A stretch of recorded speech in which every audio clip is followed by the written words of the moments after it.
अयोध्या के साथ साथ पूरे देश के लिए बेहद खास दिन है। प्राण प्रतिष्ठा के 673 दिनों के बाद प्रधानमंत्री नरेंद्र मोदी और आरएसएस प्रमुख मोहन भागवत ने राम मंदिर के शिखर पर ध्वजारोहण किया।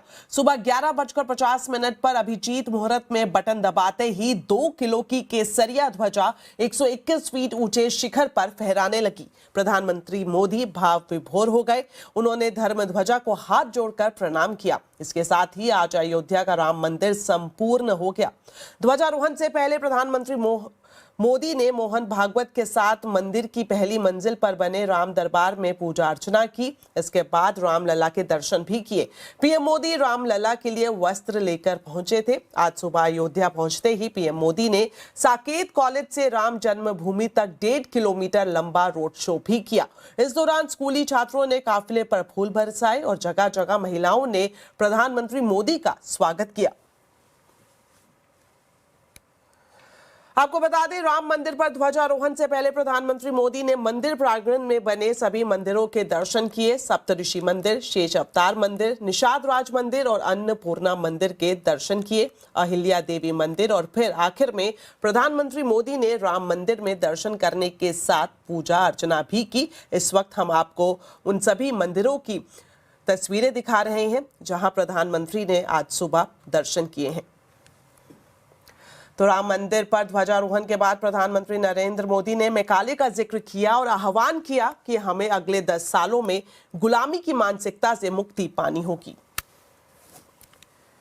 कुछ दिन पहले मैंने एक कार्यक्रम में आग्रह किया था कि हमें आने वाले 10 वर्षों तक उस 10 वर्षों का लक्ष्य लेकर चलना है कि भारत को गुलामी की मानसिकता से मुक्त करके रहेंगे।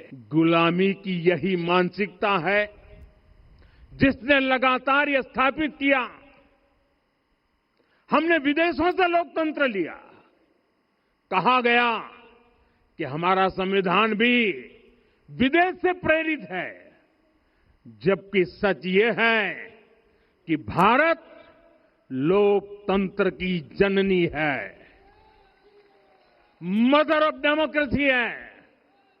लोकतंत्र हमारे डीएनए में है।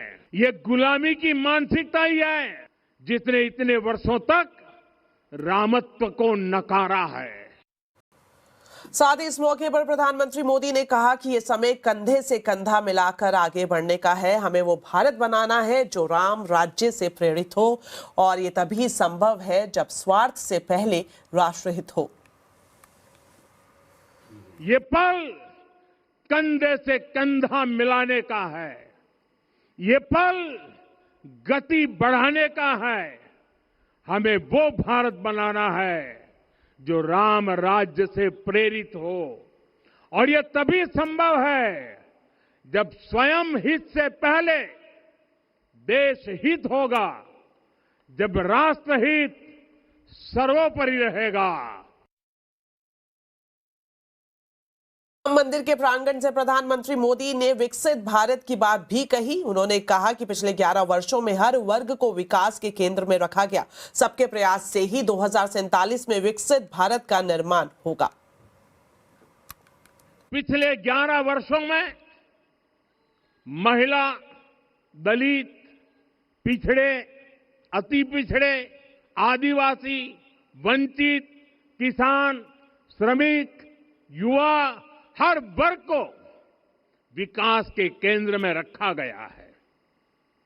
जब देश का हर व्यक्ति, हर वर्ग, हर क्षेत्र सशक्त होगा, तब संकल्प की सिद्धि में सबका प्रयास लगेगा, और सबके प्रयास से ही 2047 जब देश आजादी के 100 साल मनाएगा, हमें 2047 तक विकसित भारत का निर्माण करना ही होगा।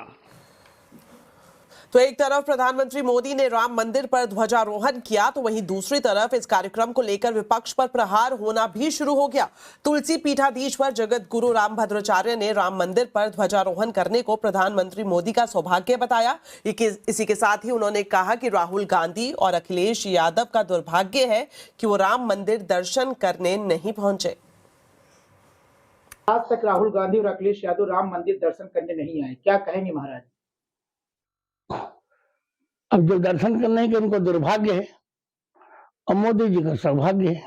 अब जो दर्शन करने के उनको दुर्भाग्य है और मोदी जी का सौभाग्य है। अब जो दर्शन करने के उनको दुर्भाग्य है और मोदी जी का सौभाग्य है। वहीं दूसरी तरफ अखिलेश यादव ने राम मंदिर दर्शन करने के संकेत दिए हैं। अखिलेश यादव ने एक्स पर पोस्ट किया और लिखा कि पूर्णता ही पूर्णता की ओर ले जाती है। ईश्वरीय प्रेरणा से इटावा में निर्माणाधीन श्री केदारेश्वर महादेव मंदिर के पूर्ण होने पर दूसरे मंदिरों के दर्शनों का संकल्प भी पूर्ण करेंगे। आस्था जीवन को सकारात्मकता और सद्भाव से भरने वाली ऊर्जा का ही नाम है। दर्शन के लिए ईश्वरीय इच्छा की मार्ग बनाती है, वही बुलाती है। सच तो ये है कि हम सब तो ईश्वर के बनाए मार्ग पर बस चलकर जाते हैं। साथ ही उन्होंने ये भी लिखा, आस्थावान रहे, सकारात्मक रहे। तो राम राज्य से कैसे पूरा होगा विकसित भारत का संकल्प, आज आवाज अड्डा में हम इसी पर ही खास चर्चा करेंगे। शाम 7:57 पर जरूर देखें।